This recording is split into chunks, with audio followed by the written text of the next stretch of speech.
kasan dai duk rashin lissafin ka kasan ruwa ya fi fetur amfani, to Allah sai ya rike ruwan a hannunsa. Inda ruwa shi ma gidan mai ake zuwa a sha, da akwai wanda yake zaune a kasan nan? To amma duk da amfanin ruwa ya fi fetur, Allah sai ya sa kuma ruwan sai ya fi fetur din arha. Duk amfanin da ruwa yake da shi, numfashi ya fi shi amfani, oxygen din Allah sai ya sake ta kawai, kowa ya sheka. Idan ruwa ne watakila za a ce a anguwanku babu sai ka je wani gu, to idan iska ne shi ba zai yiwu a je wani gu a nemo ba, Allah sai ya sake shi ta yadda ba wadda zai iya tsare maka. Akwai mai kaunar ka irin Allah? Babu.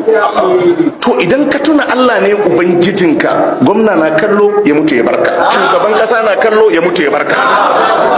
Inda a hannunsu abin yake, akwai wadda mutum ɗaya ba sai ya kwashe shekarun mutum miliyan ɗaya a cikin kasa ba?